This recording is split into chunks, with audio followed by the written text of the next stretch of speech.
moving people through the system, and evidently that's what we're doing in terms of allowing them to move out early.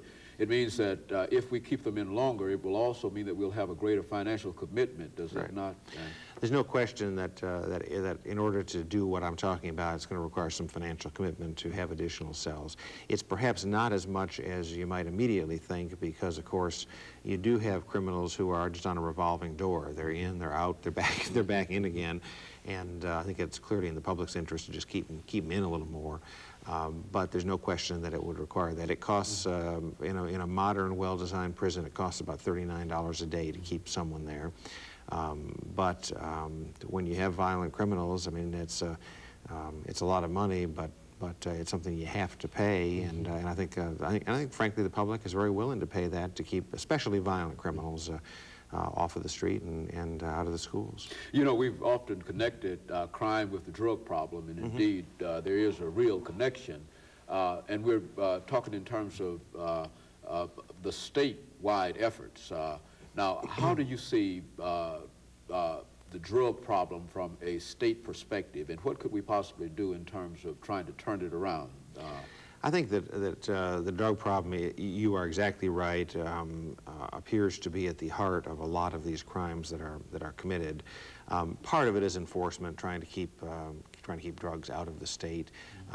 That is ultimately, you have to do it, but it's not the world's most effective way to fight the problem. I personally believe that education of children as to the dangers of drugs and making them see that there are other paths and other possibilities in life, that they shouldn't get their head turned of making a little quick money in drugs or trying drugs, is something that the schools need to do and that we can reasonably call on them to do, and ultimately will be a more effective and more humane way to deal with the problem. And of course, you've always been concerned with the question of homelessness, and let's talk about that from a state perspective too, because I think that many of these issues, as you've indicated, cannot be solved on the local level.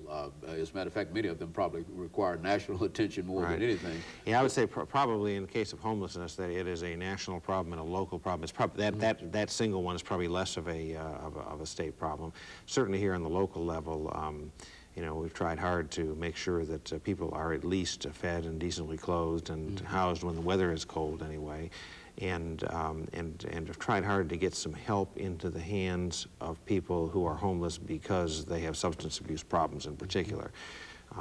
We have there's an organization which we have put some money into for the last couple of years called the Guest House, which is a place where police can bring people who are picked up who have, in particular, alcohol problems, and they can get some professional help rather than just being tossed in the drunk tank and then, you know, out again in a little while and homeless again.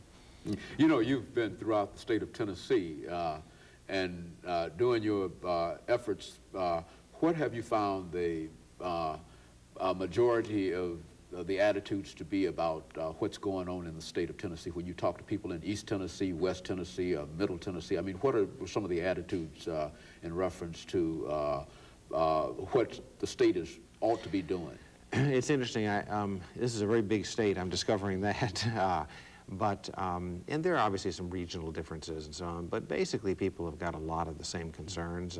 Things I've talked about, people everywhere are concerned about jobs. I mean, there are very few people who feel so secure in their job that it's not something that's on their mind.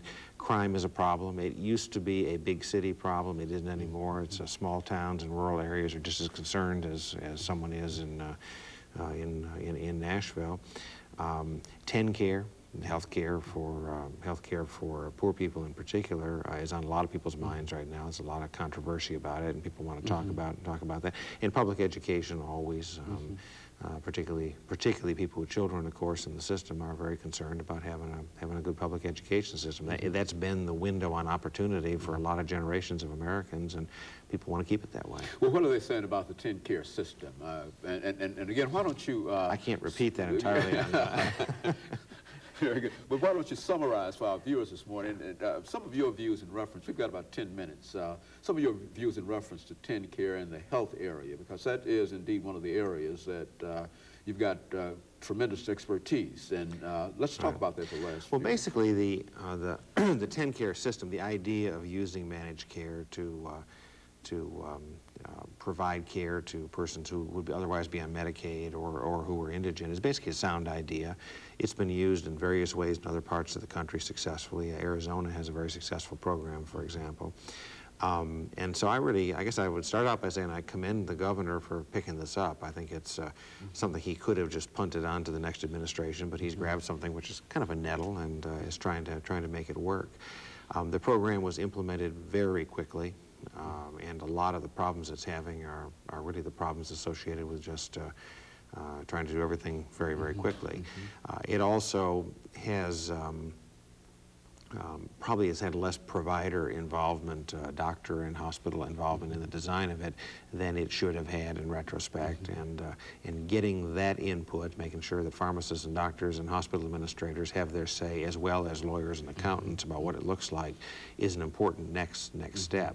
If I'm successful in becoming elected governor, it's an area where I really think I can help, because, as you say, a lot of my background has been in this field over the years, and I don't want to be remembered solely as the governor who took a screwdriver to the TennCare system, but I think I can help and make sure that it turns into a program which can be a model for the rest of the country. I think that would be one of the greatest contributions that anybody could make if indeed we can work out some kind of system for health in this country. And I think that if you can be remembered for that, that is one of the great contributions. But in addition to that, I think people have also indicated welfare as being connected with the healthcare system. And how do you see that connection? And what do you think about the welfare system? And what can we do in the state of Tennessee, perhaps, to provide better services and at least to diminish the number of people who are part of the welfare system? Well, I think the welfare